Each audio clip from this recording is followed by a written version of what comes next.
Peace, peace. How y'all doing? I appreciate y'all for joining me here today, tonight, in the morning, whatever time y'all here joining me. Today's topic is going to be on a very important aspect of social engineering that is, I think, very key because it's, I think, one of the oldest forms of social engineering. And I think it's one of the ones that aren't talked about at all. I don't really, I mean, to be fair, I don't think social engineering is talked about as much as it should be. And so that's what we're going to shed some light on today. We're going to shed some light on a very important concept to social engineering. And just to give a prelude of what it's called, we're going to be talking about the Nobel Lie. All right. This is again, the aspect of social engineering that we're going to deal with. And we are going to kick this show off with a very good um, quote from the brother here, Steve Coakley. All right. Well, not a quote, but it's a little section that he has in the video. And we are going to talk about the things that he has to say after he builds off of this. So I'm going to go to my timestamp to make sure it's correct. And we are going to continue here. Make sure it's just not too loud for us. And let's see if this is correct. I was working on psychology. Oh, excuse me. I was playing it. And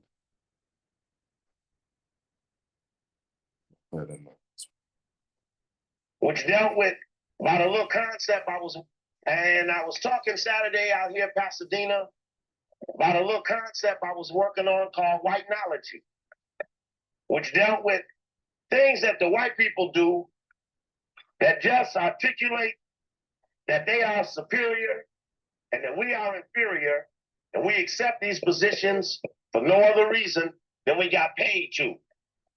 And one of the examples I shared with the little kids who are primary importance in the counterattack on our community is about that commercial with Michael Jordan and Larry Bird.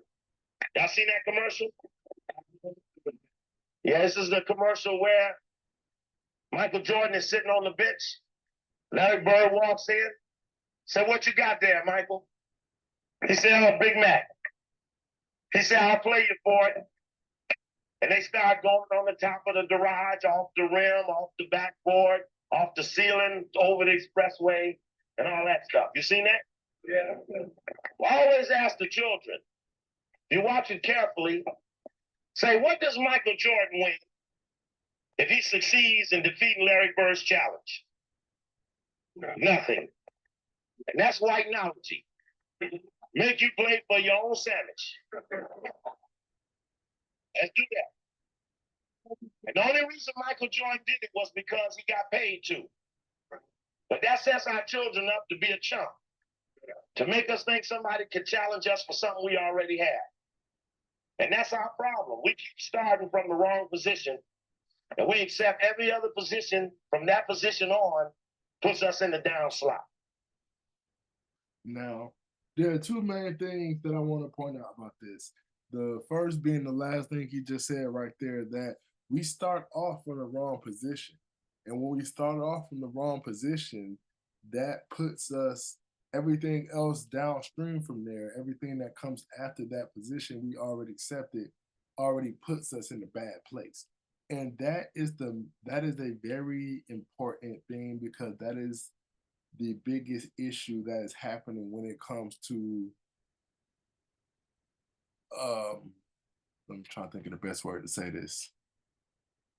I guess I would say society fighting the social engineers, people who want to stand up for people and really just try to do the right thing in society. I think they're blindsided by the system a lot of times because, excuse me again, I don't think they really understand the starting point and where all of this is coming from, how this all came to be, how we really got into this structure of really got into this social structure. When we really go back and look at the banking history, the financial history, the history of taxes, the country, even looking at the history of like just the founding of countries and even understanding the true history of the West and not mythology that we learn today. And so this is very important because all of these concepts help us form the I don't want to say the beginning of our decisions, but they help set the stage for decisions that we're going to make. And so when we again, like Steve Coakley said, if we don't understand the beginning of the foundation of where we're coming from, everything else we build off of that is not going to be correct. And so that's the main thing I see with what's happening with us because when it comes to, for example, Christianity or the Abrahamic religions, we don't have a proper understanding of where that comes from. I think when we understanding the development of history and the development of sciences. I don't think we have a proper understanding of where that comes from. We have a understanding, but I don't think it's the proper understanding. I think it's part of things have been redacted. It's been, it's not a objective, it's not an objective telling of history as the academy and academia would lead us to believe. And so I think that's important to understand that. And then two, the kids are important in the counterattack. I think this is very important as well because it's understanding that we have to find a way to make this information digestible for children or not or young adults, children, people who are growing up at ages. I can understand when it comes to dealing with these things, they can be kind of heavy topics, but I think one, we don't give the children enough credit for how smart they can be and the things that they can understand if you actually talk to them seriously. So I think that's an important aspect that we want to look into is not underestimating the intelligence of the kids. And then also to understand that it's partially responsible for us to understand it in a way that we can explain it to children and make it very simple. And so that's going to take a higher, a very in-depth level of study and understanding to be able to make some things that have nuance and variations and complexities kind of simplex for kids to understand. It's definitely possible. So I think that was important for those things that Steve Coakley mentioned right there. And so that's what I wanted to build off with him in that clip. And next, we're going to get into the crux of really understanding and not digesting what is the noble lie. Like, excuse me, where did this come from? What is it? Why do they call it a noble lie? And so just to get a quick synopsis on that, we're going to look at this video right here. It's going to give us a small little synopsis of what the noble lie is and how it incorporates in what we're talking about here. And will ensue, but he suggests that all the citizens should be told a noble lie called the myth of the metals, so as to promote allegiance to the state and enforce its three-tiered social order. According to this myth of metals, every citizen is born out of the earth of the state, and every other citizen is his brother or sister. Yet God has created them differently, mixing different metals into their soul.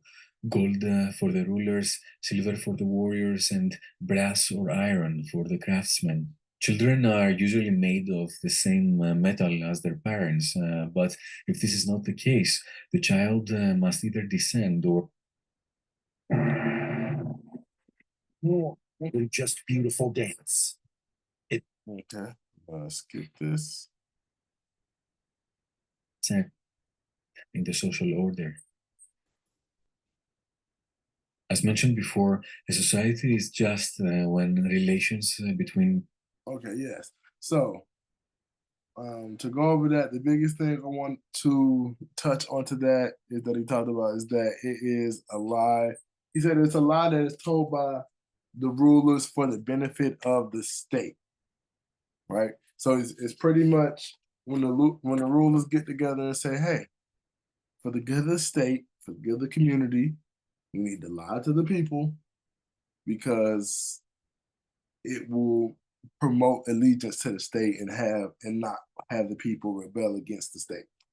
And this, I mean, again, let's just watch it one more time because the ad kind of cut into us because I want us to really get an understanding of what this is saying here. Like, and again, this is um brought to you by Plato, right? One of the greatest Greek philosophers, right? You know, and so this is we have to understand how ideas evolve, concepts evolve, right? So it starts with the Nobel Lie, but then it becomes the Abrahamic traditions, right? And then that becomes the the story of Jesus Christ and Christianity, right? And then that becomes the Magna Carta or all of these papal bulls that the Catholic Church put out that says, "Hey, we can go colonize the planet because God told us to." We're spreading Christendom to the world. So all of these noble lies build on top of each other and are the culmination of what we're experiencing today. One of the biggest reasons I want to go over this is because definitely in the West, dealing with a lot of the freedom fighter cultures are heavily Christian based. Is Yeah, heavily Christian based or religious based. It's not Christianity. Uh, it's some other form of religion that that pretty much they're using, but definitely Christianity is heavy in the West. That they're using as the platform to, I guess, battle against the evil, quote unquote, the deep state, or you know, the globalists that they call it, right? I mean, there's different names. Throughout time, they've kind of given this cabal or whatever people want to call it. But one of the biggest things that I want to go into that I want people to kind of understand is that the biggest platform that the freedom fighters are using, like vis-a-vis Christianity and the Abrahamic religions, like most people don't understand that these traditions were born out of noble lies to socially engineer the people, and now we're just filling in the roles of something that's born in the ancient times. And so that's one of the biggest things I want really people want us to understand is that a lot of our day-to-day lives are built off of noble lies that are like thousands of years old. And so again, that's why I want to just go over this one more time, just so we can hear it uninterruptedly. Not, excuse me, hear it uninterrupted about breaking down about what really kind of consists of the noble lie, and then we're going to go into another video that kind of speaks more into this. Classification will ensue, but he suggests that all the citizens should be told a noble lie called the myth of the metals, so as to promote allegiance to the state. And that's pretty much the biggest part that I want to talk about. So to promote allegiance to the state, we need to lie to you to get you to have allegiance with us. All right, this is because this isn't talked about enough when it comes to Greek and Romans and Western culture, because everything about their culture is built off of this. I part of me is trying to find a way to not. Part of me is trying to find a place of where it's not built off of like lying to you to get your allegiance, but I can't even think of one. Like realistically, I'm trying to think of where Western society doesn't lie to you to get you to pledge your allegiance to it. And I'm not saying it's only Western societies that do that, but it's the way that they bastion as a symbol of freedom. You would just find it ironic that most of everything they tell us is a form of a noble lie. And in their minds, they may see it as like, well, this is my duty. This is what I'm supposed to do. to keep the state going on. So it's like in your best interest that I lie to you, almost like a parent, like, yeah, I'm lying to you about Santa Claus for your own good, that type of thing. I mean, so I just find it something that's problematic, and it's just something that more light should be exposed onto. And so now we are going to deal with another concept or another aspect of this because, and this is really funny as well because this is what I'm about to play here is pretty much a summary of my biggest point that I want to make about the Abrahamic religions and traditions. And because and the reason I keep going back to the Abrahamic religion and traditions are because they tie so much into the geopolitical aspect of the world today. We literally have a war going on in Gaza and Israel because of the Bible. Like people want to kind of, oh yeah, so no, this is because of the Bible, because of the Torah, because of this religious book that told you God said this is your land and everyone's following this like it's a literal true story. People have been killing each other over this stuff for thousands of years. And it's a noble lie that's been told to us so we could be easily controllable. And so this is very serious because we've been grandfathered into this system, right? So we have to do a lot of backtracking to really see where does this start? Where does this come from to work our way out of this?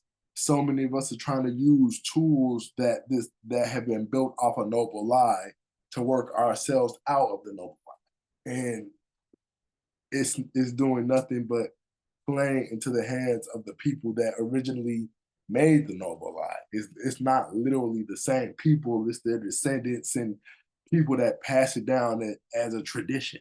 You see what I'm saying? And that's one of the things we want to keep in mind as well. It's like, let me think of a craft that's, 1,000 years old. Blacksmithing, right? It's not like literally the same people that started blacksmithing, like that same group. It's not like their families are still blacksmiths today, but the things they've learned have been passed down through the craft of blacksmithing to blacksmiths today. So the things that original blacksmiths knew and learned were still passed down to what we know today. Some things may have been lost, but this is all things that we understand today have been kept alive by traditions that are studying them and utilizing them. So it's no different for social engineering and back in the ancient times, how the elites would social engineer. And because that's the whole thing about Plato in this school. This school was made for the leaders to teach them how to pretty much like lead over the people. And this was a concept that they would employ and teach, like, yeah, as leaders, we need to lie to them and see and set up this pretty much like mock caste system. It's like a caste system, like wherever you're born in the caste is where you're gonna be.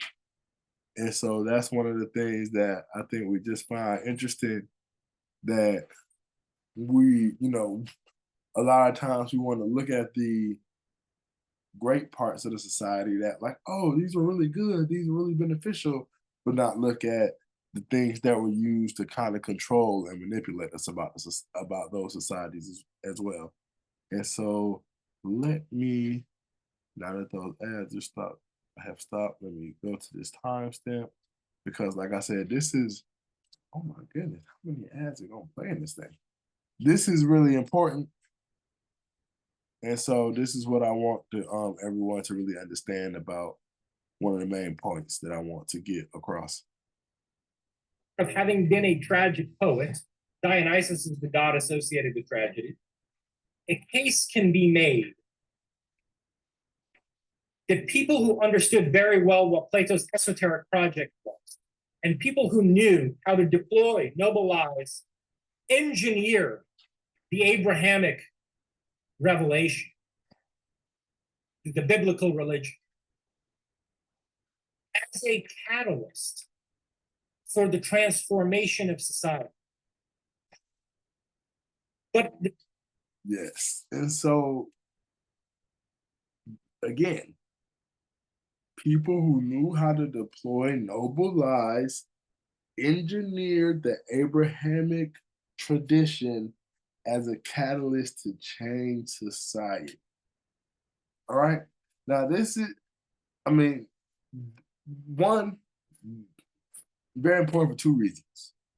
It speaks to the concept of the Abrahamic traditions not being literal stories, not being literally true on like one for one. This is a history book. This is a story that happened. This is, and it also speaks to a group of people using these traditions to socially engineer people. And that just like my blacksmith example, someone has to be keeping this tradition alive. It doesn't just stay alive on its own.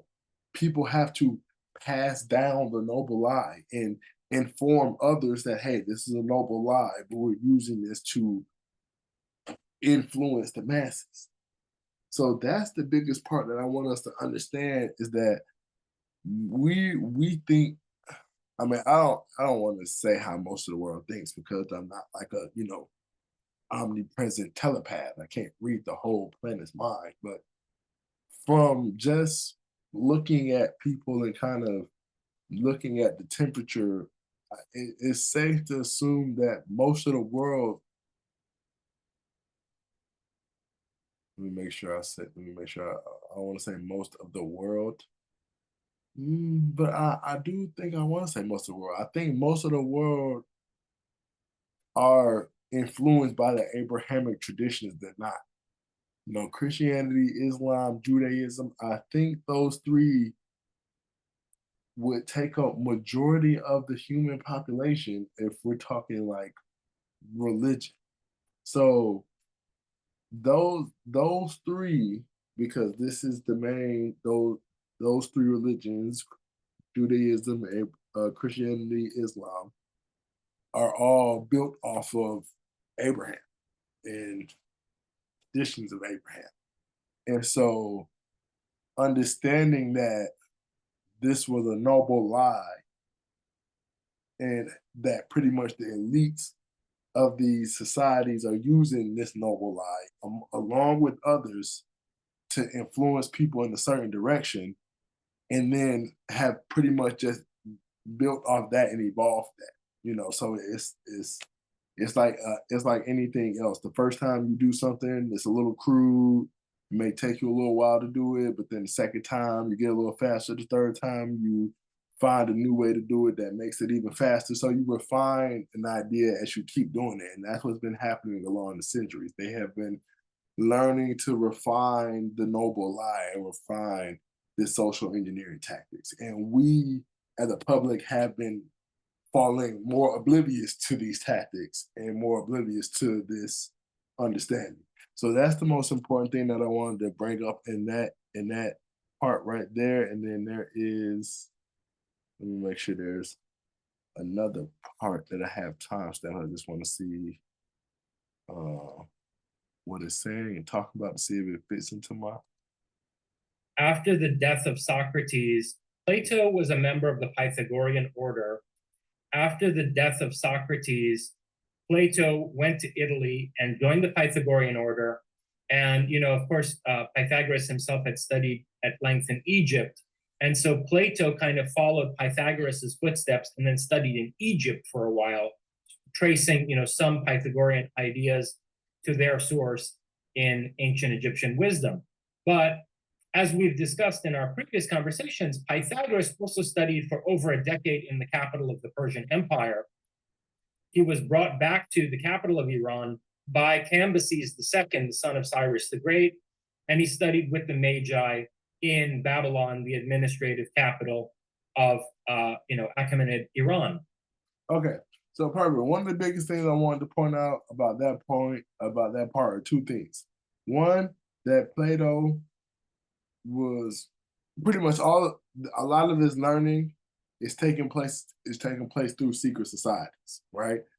And especially back in those times, back in the ancient times, a lot, if not all, the learning was done by these secret society institutions. So now, back pretty much in the ancient days, you had people who were learning, period, just learning, and then people who weren't learning.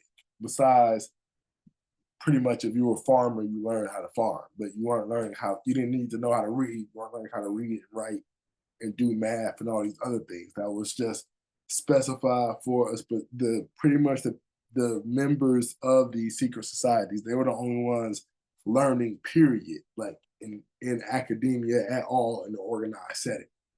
Then that becomes and transformed as I would say as late as the 19th century, the early industrial revolution is when we get public, like the state, and I say state in air quotes because the state's not required to give you an education, but the state giving us compulsory education. And this really, if we really look into it, the educations that we get today was really only made for the modern humans to know enough just to work in factories. If you look into the connection between Rockefeller, the General Education Board, and Prussia, and the whole education system, and just really understand that history, you'll understand that. I mean, I think it was Rockefeller who said it himself, if I'm not misquoting. He said, "I want a nation of workers, not thinkers." And so this is the birth of the modern education system, and then even understanding the history of the university systems, their connections to the church, and how these organizations were always the church was pretty much big in co-opting knowledge, taking knowledge and making sure that the people only understood what they wanted to know, just like what any government does. It's not, you know, it's not out of the range to think that the a state doesn't want to empower its citizens too much to challenge its own authority.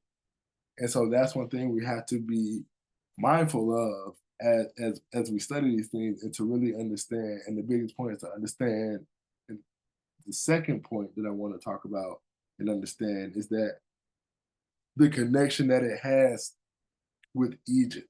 Because as Egypt being a black civilization, African civilization, because it is in Africa, this is another big thing. This is another very big point of contingency, is dealing with the identity of the Egyptians, the whole Egyptian civilization, and its whole contribution to the rest of the world, and just how this was a good example of how they will try to downplay the relationship that Egypt has on the rest of the world. Instead, so they'll say, yeah, he learned there, he went and taught there for a little bit, and they went some other places, but when we really understand the connections that ancient Egypt had to all these other civilizations, is really one of the birthing places of the rest of these civilizations, to give them the foundation to rise to become the civilizations that we know them as today. And so I think that's one thing that just gets played down throughout all the academia, is the connection between the Egyptian culture and the rest of the world. And so that is the thing that I wanted to deal with that. And so now we are going to go and deal with, or not, look at an example of what I was talking about earlier, when the freedom fighters of today take this concept of social engineering and relate it to things much sooner in time, or much later in time. They usually, because they're usually white, because we're in the West, and they're usually Christian, because again, we're in the West. Um, they have a blind spot for recognizing the play that Western civilizations and Christianity have on this new world order that we're dealing with here. They think that religion and the Bible is the answer to this because it has so many prophecies and spoke about this, and so it has to be true, but not really understanding that this is a self-fulfilling prophecy guided by the architects of the social engineering and the Nobel Lie. And so that's one of the things that I just found it funny. I mean, yeah, I just found it a little funny because a lot of these, I guess I'll say freedom fighters, I can't really think of, alternative media, that's a better word, alternative media guys really kind of are understanding the concept of noble lies and these things. They really break down.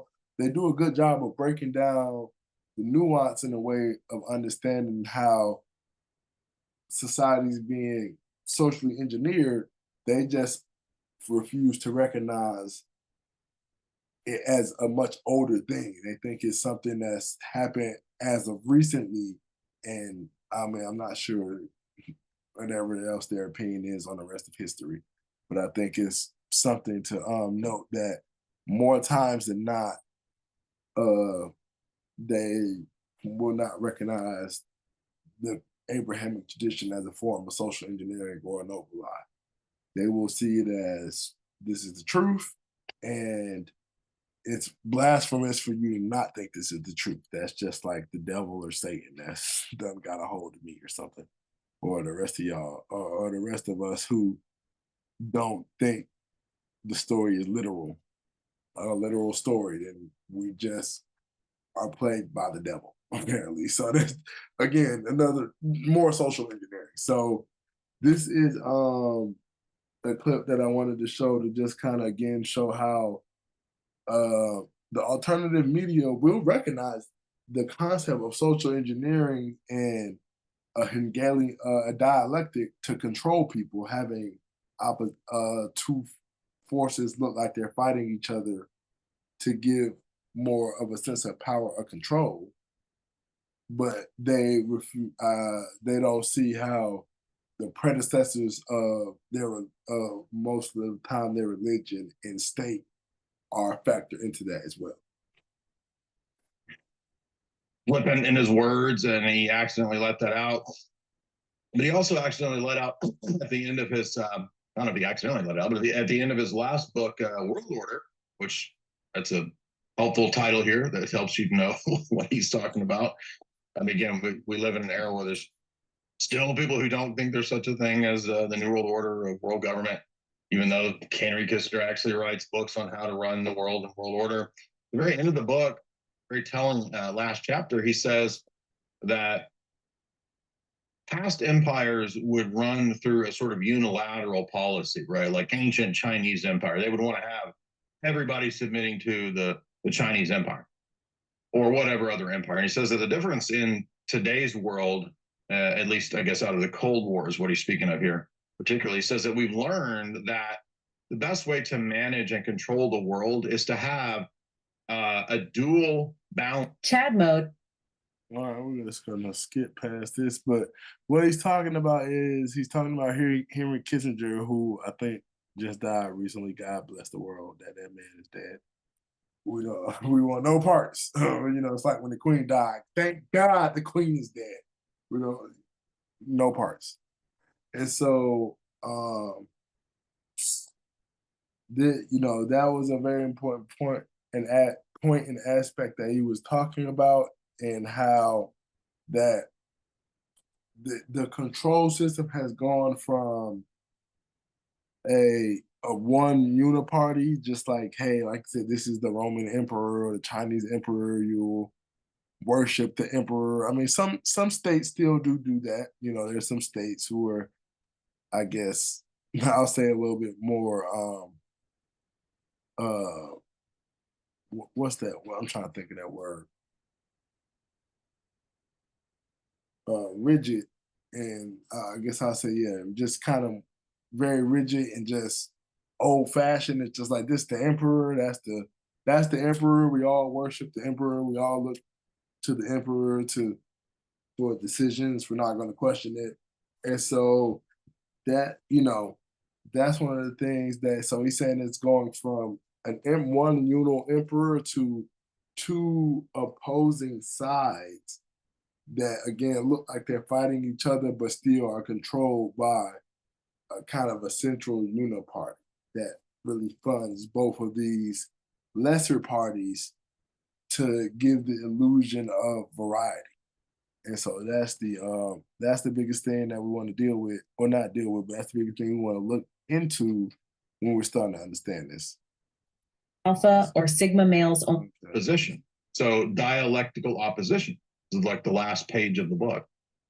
And he says it's a much better way to manage and contain and control the world, because this allows for there to be a dialectic that people are always sort of focused on. And so balance of powers is actually a dialectical Hegelian, and you could argue in Marxist philosophy. I mean, Hegelianism precedes Marx. Hegel was the key influence on Marx. Marx was a young Hegelian when he was a student.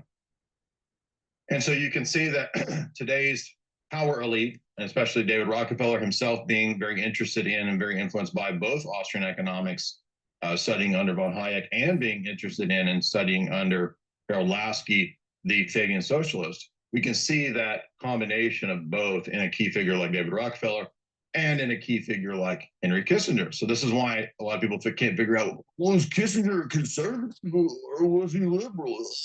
It's because he's neither of those, right? He's a realpolitik, pragmatic power player. And so even when he was an undergrad. And so, yes. And so one thing I want to point out that he said is, that's I think very important, is that we still live in a time where people don't think it's a such thing as like a new world order or global government. I just think most of the time people like that,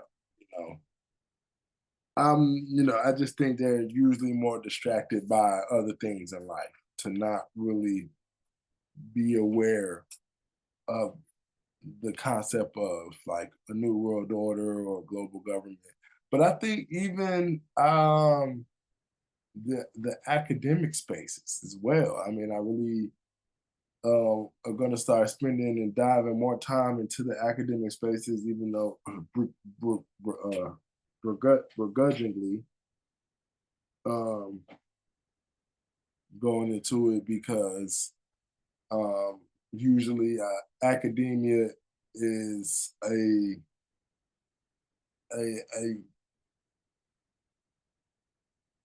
usually academia is a night for the establishment, the rhetoric for the establishment.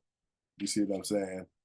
And so when you have academia, usually they're tied to the main aspects of what's being pushed and what's being taught in society. So, and that's usually, again, partially connected to the Nobel Lie as well. It's not always 100%, but that's been an experience that I've seen more recent than not, is that academia is more times than not in bed in some way, shape, or form with the Nobel Lie. It's pretty much where the Nobel Lie is upheld. And so that's why academia just, I'm not saying it's completely useless, but I don't think it's as useful as the world claims it to be, or the West claims academia to be. So that's one thing that, again, I think people can grow to learn a little bit more about when they really kind of, again, understanding the history of academia, understanding the history of the general education system. So now we're going to finish this up with a clip from Phil Valentine, and we're going to get out of here because I appreciate you guys for joining me today. And so we're going to finish up with this last clip from Phil Valentine. I may dive into a quote from this book, but I may also just save that for part 2. And so let us just dive into this part right here and finish this on up. Hypocrisy of evil. And everything that is happening today and all the people that you see that are part and participant of the games and what's going on today was spoken about then. Which is why I felt it was necessary for me to do an aristocracy of evil, the redux, and to start speaking the constructs of the new old order. You got to understand the old order has been sitting in incubation, and they've been getting most of their acolytes and their people out there to make sure that the 1,000-year plan is coming into play. So most of the people don't know who the deep state is. They don't know who the Illuminati is. They don't know who the families are that's actually orchestrating everything that you see getting ready to happen. The wars, the murder, the slaughter, all of the genocide, all of this you see happening right now has been planned. And what you're looking at right now is the implementation of that plan. So what I had to do was to let you understand that everything that you're seeing in the news, everything that you're hearing in the news, all of that is fluff. It's pre-scripted. So you got to understand. So I'm saying now, how am I going to get this across to people so that they get the fundamentals of what time it is? I said, well, let me break it down to the who, what, when, where, and why. Because most people don't know what the who, what the what the when, what the why, what the where is all about. So this is the one that's going to open up and blow the lid off of everything. Everything I can't speak about, blood, I'm going to speak about here. And it's going to be about exposing everybody. And it's going to be the things that you see, the who, the how, we're going to speak about too. And if you put that back up again, I want to break that down just to show people what that thing is. You go over to the how, after you see the who, what, when, where, why, that how is going to be very important. It's going to expose the tactics, the silent weapons of quiet wars, the weaponization of perception, re-enslaving the Black man, because that's the new push from the deep state. They're going to start the re-enslavement process through the propagandizing of what you young people, you young Black men and women, what you represent today as a smarter, a serious, a more powerful genetic pool of young people who have everything that the elders gave to you at your feet. We didn't have all of this. You all got it now. And now you're waking up. And that is dangerous. Everybody around the world is saying that the most dangerous person right now that everybody should be worried about is the Black man. Y'all don't know that. Okay? Well, we're going to expose that and show you just who, what, when, where, and why is about to do that. And war and economic destruction is exactly what's coming. And you remember, we talked about, you will own nothing and be happy. That dude that you see in the middle there with the one eye, that's him, Klaus Schwab, from Schwab and Sons. You will own nothing and be happy. You think that's an empty phrase? No, it ain't, family. It ain't. So hopefully we'll see you there. And so yes, this is very important because Phil Valentine here is one of the only people I see who understand this really from a 30,000-foot view, really from a high level of understanding, really looking, having like a bird's eye view is what they say, right? And I like how he called it the new old order. And see that, and I need to make that correction as well, because I even called it the new world order. But correction, no, it's a new old order. And by meaning that is that this is an old plan. This is why he called it 1,000-year plan, because again, this was put together not literally piece by piece, right? It's not like the people thousands of years ago put every single step together for 1,000 years. It's not like they had a crystal ball and know, okay, yeah, on this date we can do this, and on that date. It wasn't like that. But these people set the foundation for this concept that would grow, that will become what we see as the new world order today.